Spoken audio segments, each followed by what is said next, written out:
pertenece toda alabanza, toda gloria, por siempre y para siempre. Amén. Mis amados, vamos a retomar el tema de los atributos de Dios. Y este atributo desde que me lo enseñaron, me ha impactado. Y me ha impactado porque no solamente lo aprendí desde el punto de vista de enseñanza humana, sino lo aprendí como vivencia, algo vivenciado. Y le invito a vivenciar ese atributo.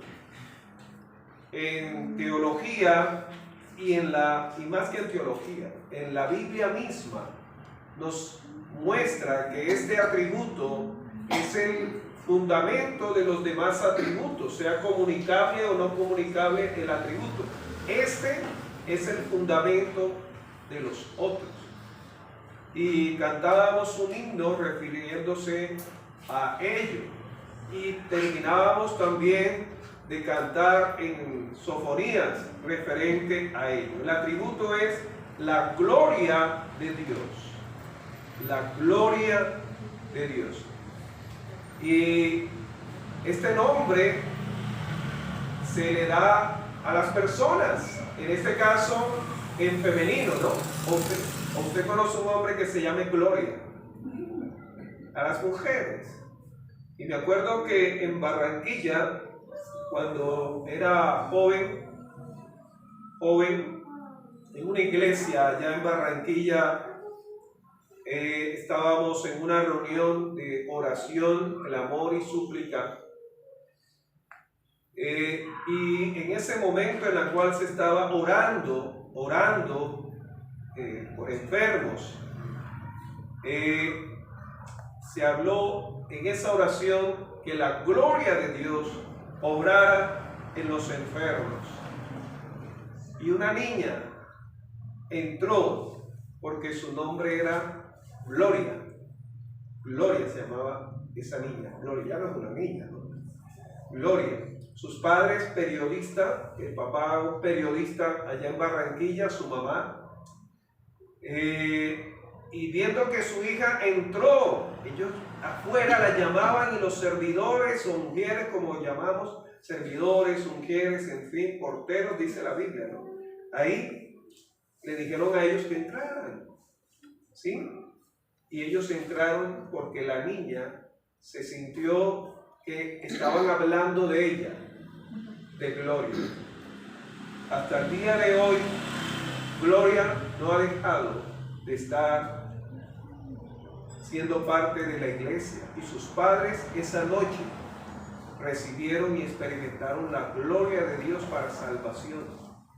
Y son parte ahora de un ministerio allá en Barranquilla que ayuda a través de los medios de comunicación a que los pastores y predicadores no nos quedemos solamente yendo de puerta a puerta, sino que también podamos aprender cómo llegar a través de los medios de comunicación, cómo utilizar los medios de comunicación.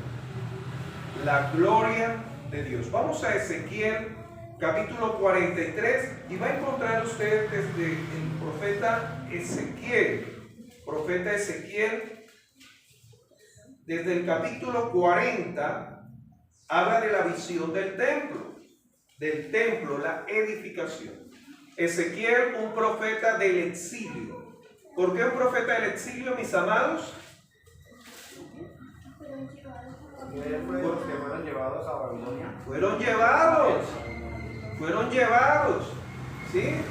A Babilonia, ¿sí? Por eso a veces decimos, el hermano está pasando por pruebas.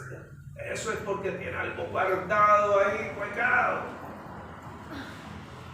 Daniel fue llevado también al exilio. Ezequiel fue llevado al exilio. ¿Sí? Por eso Pablo refiriéndose, no os sorprendáis del fuego de prueba. La prueba viene de parte de Dios. Y Ezequiel es un profeta interesante, como todos los hombres y mujeres de Dios, que nos enriquecen nuestra vida espiritual. Pero en el capítulo 43, ¿cómo dice el título en la Biblia de la versión Reina Valera de 1960? ¿La qué? La gloria de Jehová llena el templo. ¡Wow!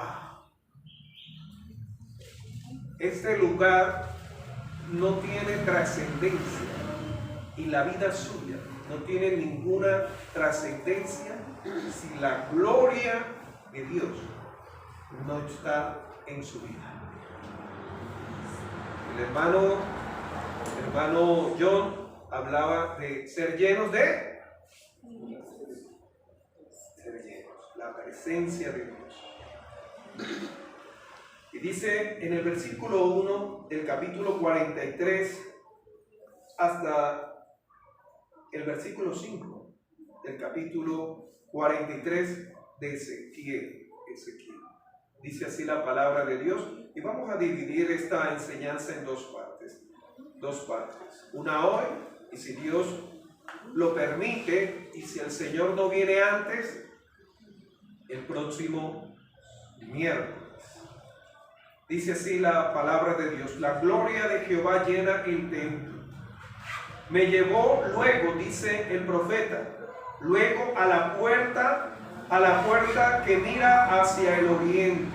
Y aquí la gloria de Dios de Israel, que venía del oriente, y su sonido era como el sonido de muchas ¿qué? Aguas.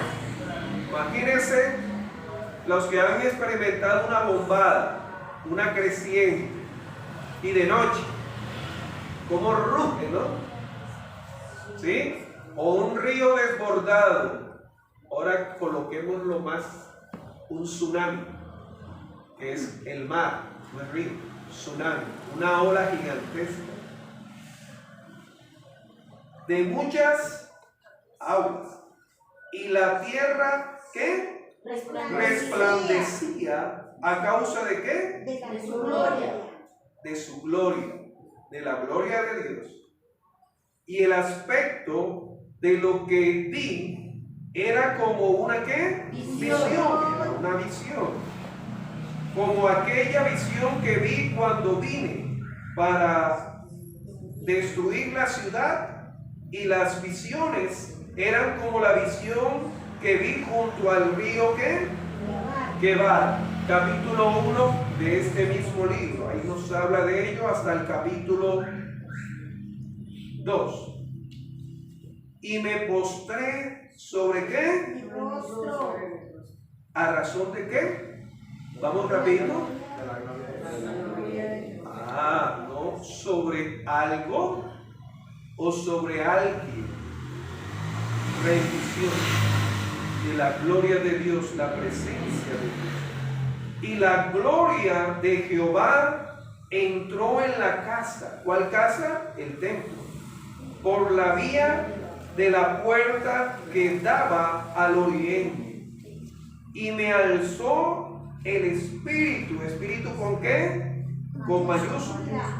Y me llevó al atrio interior del templo. He aquí que ¿qué? Llenó la casa. Esto es una edificación, es una casa. Pero lo que hace la diferencia no son las sillas, no son ni usted ni yo, es la presencia, la gloria de Dios en este lugar. En Éxodo capítulo 33, vamos a leer y ya vamos a entrar a los puntos y no vamos a desarrollarlos todos, vamos a dejar. Eso es un pasaje maravilloso, maravilloso. Éxodo capítulo 33.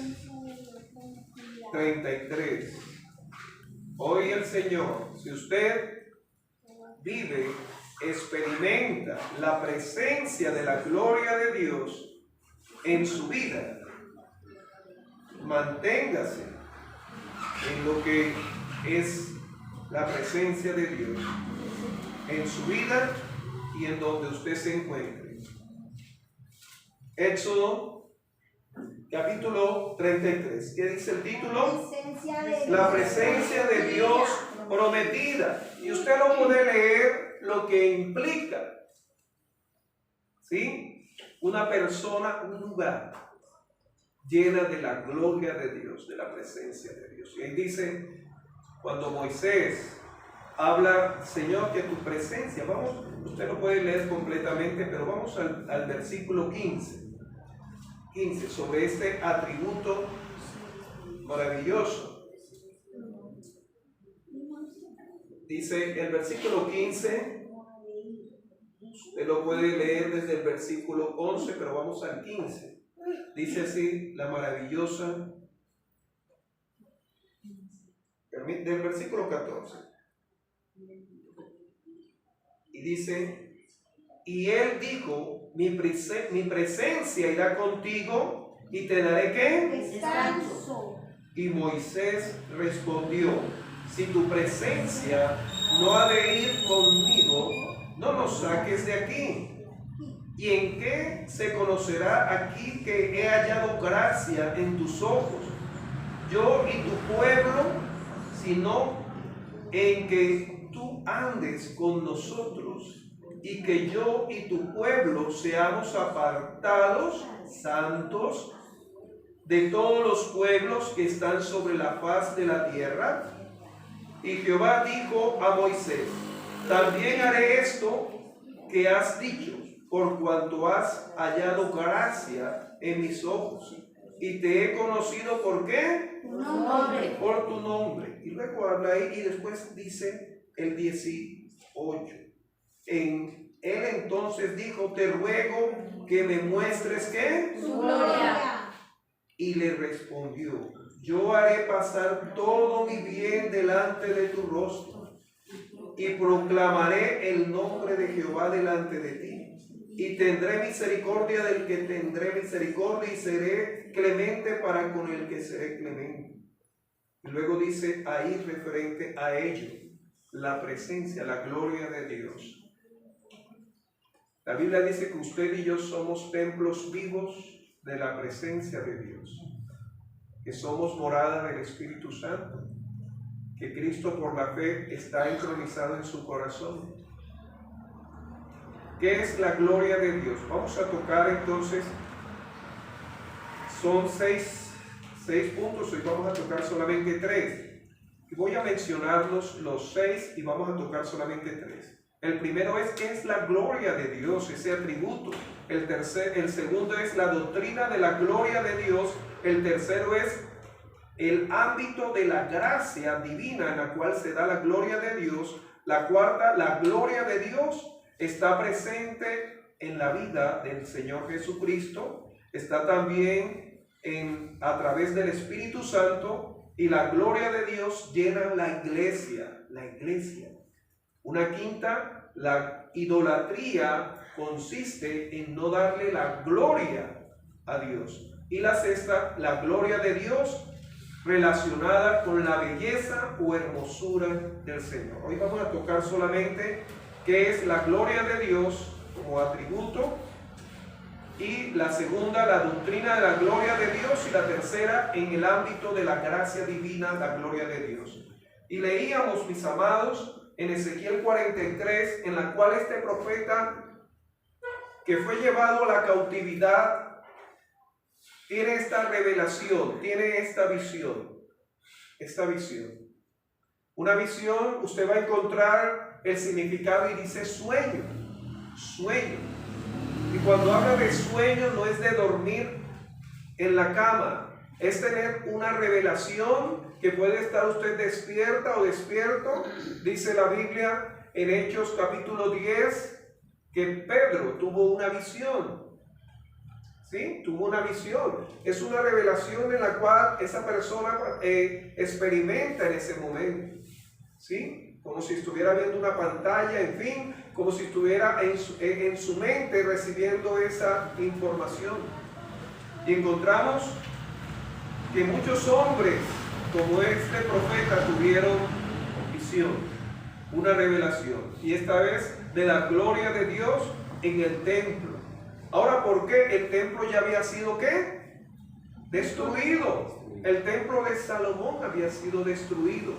Había sido quemado desde los cimientos. Acuérdense que después con Nehemías va a encontrar cómo está destruido el templo. Pero luego aquí nos habla de la gloria de Dios en el templo. Un templo restaurado, y no hace referencia al templo que restauró Herodes. Hace referencia a cada creyente. Y si hacemos un estudio sobre ello, que es un tema aparte, hace referencia a cómo nosotros hoy en día somos ese templo, llenos de la gloria de Dios, de la presencia de Dios. Y encontramos que es la gloria de Dios. Es la manifestación de la presencia de Dios. Y viene de la palabra hebrea. En este caso hay dos palabras para eso. Está la ut y kabut en hebreo. Y quiere decir manifestación de la presencia de Dios.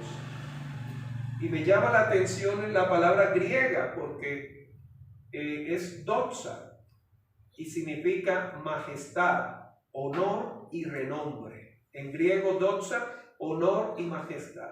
Mis amados, retomemos lo anterior en estos nombres. La gloria de Dios es el esplendor y la belleza mediante los atributos divinos de ese ser, el cual es Dios. La gloria de Dios es el esplendor y la belleza radiante, brillante a través de todos los atributos de Dios. Son palabras bastante abstractas, pero bastante amplias. Cuando habla aquí de esplendor, muchas veces utilizamos ese calificativo para referirnos al sol. El sol está en todo su y nos dicen que miremos al sol o no lo miremos. ¿Qué pasa si lo miramos en su esplendor? Podemos ser afectados. Aquí dice en Ezequiel que cuando él experimentó esta visión cayó ¿qué? Postrado. Por eso no podemos atribuirle a nadie la rendición. Solamente a Dios nos rendimos, nos postramos, nos arrodillamos, nos inclinamos, nos contristamos nuestro corazón a Él. Dice sobre este concepto que es la gloria de Dios, dice también que Cristo es la evidencia, ese Cristo crucificado y resucitado es la evidencia de esa gloria, de ese resplandor, el Cristo resucitado. Pero también encontramos, mis amados hermanos, que cuando hablamos de gloria, hablamos de la magnificencia.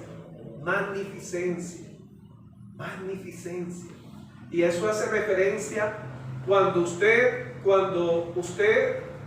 ve todas esas imágenes del hombre cuando fue a la luna, o muestra todas esas constelaciones a través de los telescopios y todo eso.